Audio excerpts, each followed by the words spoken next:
Hello everyone, hope you guys are doing well. Welcome to our channel where you will be learning something new about the field of finance with every video that I post. So what is this video all about? Well, this video is all about understanding how to use the PE multiple for valuation purpose. So this is the second part of the two parts video that I have created for analysis of PE multiple. In the previous part, we have already discussed how to use PE multiple to know if the stock is undervalued or overvalued. Go check out the first part of the video if you haven't already, because half knowledge is a dangerous thing. In this video we will be discussing on how to use the PE multiple to determine the fair value of the stock so that we know the upside or the profit you can expect by investing in a particular share. तो बहुत काम का video है ये. So this is a very useful video that you won't want to miss. So stick around till the end.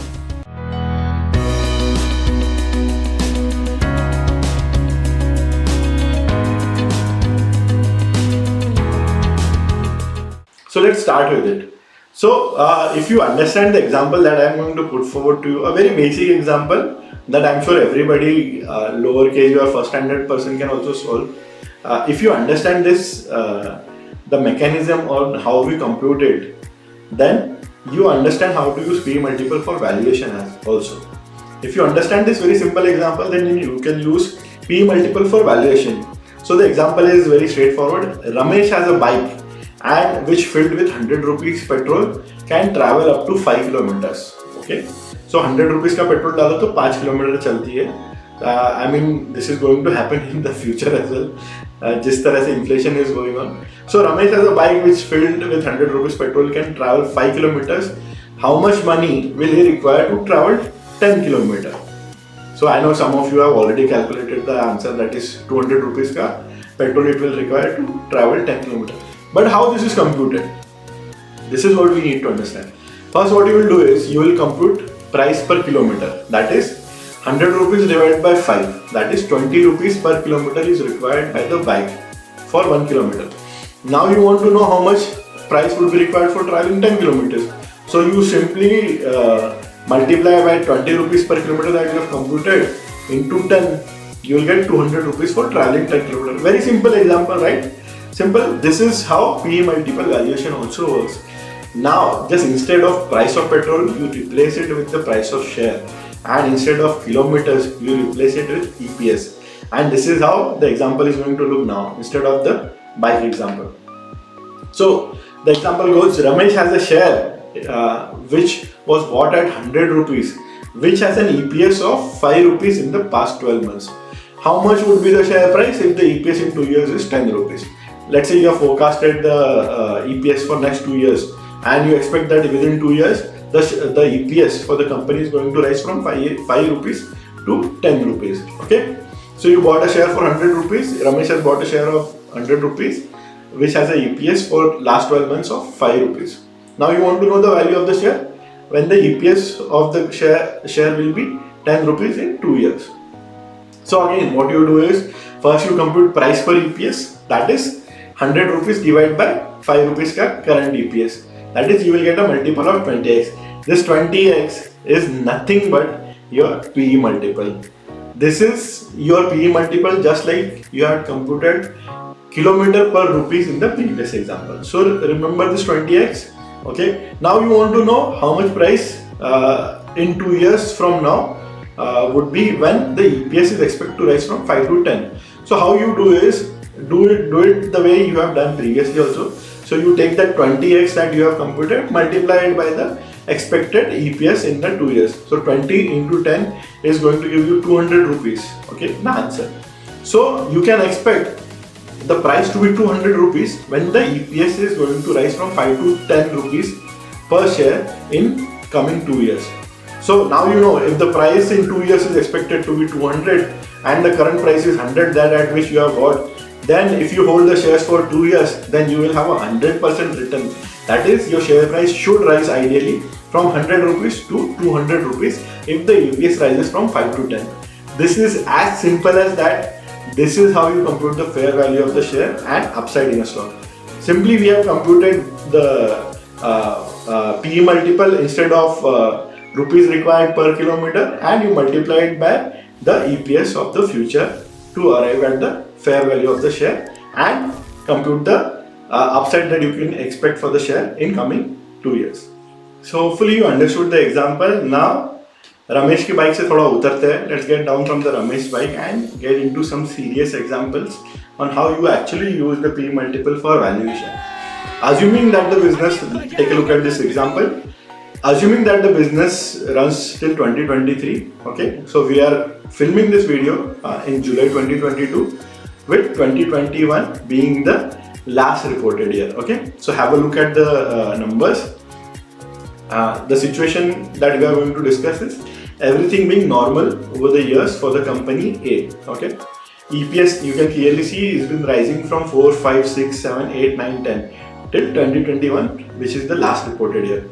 Share price should be average for the year. Don't take the closing dates share price, okay? So if your financial year is from January to December, then the share price should be average from January to December, okay? So share price for 2015 was 60, 16 was 75, 17 was 87, 2018 was 104, and till 2021 where it is 150. So you compute, you have the PE multiples for respective years also. So it's 15, 15, 14.5, 14.8, 15.2, 15.5 and 15. So what you do first is, what you want to calculate is what would be the upside that you can expect from the current share price of 150 for this company in 2 years from now. So assuming that the business runs as usual till 2023 for a company that has a stable business. Now why the stable company or the stable business assumption? That you have to look at the first part of the video, because PE multiple is most effective when you are valuing a stable business. So we have to compute the upside in a company that you want to invest in. Let's say you want to invest in this company with this financial. Now remember that we are making the video in 2022. So your last reported year is 2021. So what you can do is, you are clearly see that the EPS has been increasing from 4, 5, 6, 7, 8, 9, 10. So let's say you are assuming a straightforward assumption that the growth continues, and in 2022 it becomes 11, the EPS is 11, in 2023 it is 12. So this is a fairly simple assumption because the business of the company is stable. So what you do first thing is, you forecast the EPS for 2023. Now take 5 years average multiple, that is, since 2021 is the last year, so take average multiple from 2017 till 2021. Take the average of 14.5, 14.8, 15.2, 15.5 and 15. So the average comes to be 15, okay? Now you can assume the EPS of 12 since everything is going normal in the year 2023. So if you assume a 15x multiple in 2023, because the company has been trading for 5 years, average has been 15x.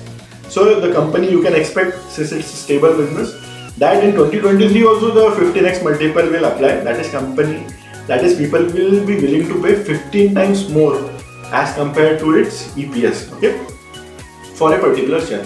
So if you assume 15x multiple to be there in 2023 also, and EPS of 12 in 2023, then you should have a fair value of 180 rupees. That is 15 into 12. Very simple.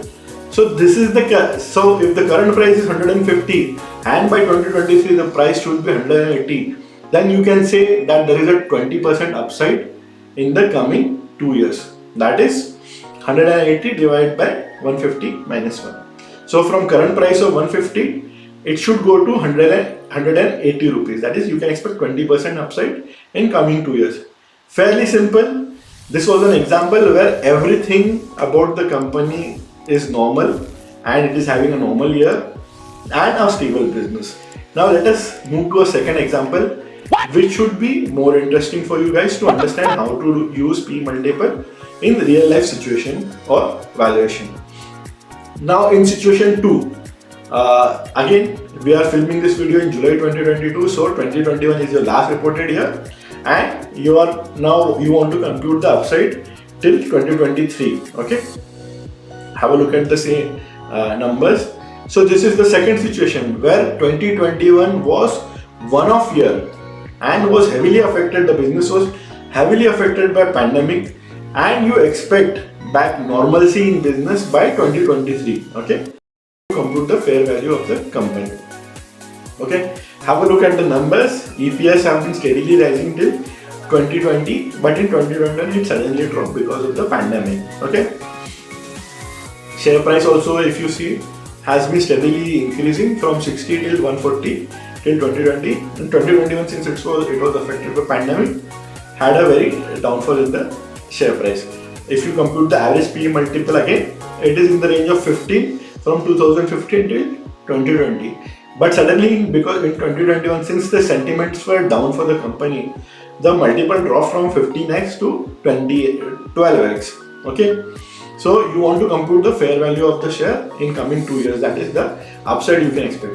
Now the assumption is very simple. 2023, by 2023 you are assuming that the normalcy will prevail and the EPS will again come back to its normal. That is, from 2016 it has been steadily rising. In 2020, that is still 9. So in 2023 you are assuming 10 to be the EPS. Okay, because normalcy has again come back in the business. So assuming that the demand comes back in 2023, 5 years average multiple, exclude, when you are computing the 5 years average multiple, you exclude the one-off year. That is, whenever you are computing 5 years average multiple for valuation purpose, you have to exclude the one-off year. So 5 years average multiple excluding one-off year of 2021 is again 15x, which you can assume to be in 2023 when the normal business resumes. So your assumption is very simple. In 2023, the P multiple of 15x should remain. So you can assume a EPS of 10 since things are back to normal in 2023. So if you assume 15x multiple in 2023 and EPS of 10 in 2023, then you should have a fair value of 150 again. Okay, that is 15x into the EPS of 2023, that is 10 rupees. That is 15 into 10, 150. Now the current price is 100 rupees in 2021. So what kind of upside you can expect is 50% upsiding within 2 years. That is, the share price should ideally rise from 100 rupees right now to 150 rupees within 2 years. There is a huge potential to invest in these companies. Why? Because the sentiments were negative for this business, for this company, because of pandemic. So this was a very huge opportunity, and by using a simple P multiple analysis, you can understand that the business is going to come back strongly within 2 years, and you can expect an upside of 50% within 2 years. So this is how effective you can analyze the share price of a company by using a P multiple. Very simple but highly effective way of analyzing or valuation. Hopefully it is now clear how to use the P multiple for computing the fair value of the shares. Now instead of 5 years average multiple, you can also use the peer company multiple or industry multiple, as has been discussed in the previous video also. But I prefer using 5 years average multiple since we know how the company has been valued in the market in past. Again, hopefully it all makes sense now and you are able to use the P multiple for valuation. Once you understand both the videos, then you can start using this technique for valuation of companies. पैसा बनाना नहीं बनाना तो ऊपर वाले के हाथ में है, but at least you will have a good base to understand. ये बड़ी अच्छी बात कही आप. And how you analyze the P multiple. Okay, do let us know how you like this video. Share your comments. Don't forget to check out the links provided in the description. The link is towards the website where I teach value-added courses on stock market, or you can WhatsApp me on the provided number. If you found this video helpful, don't forget to like, share and subscribe.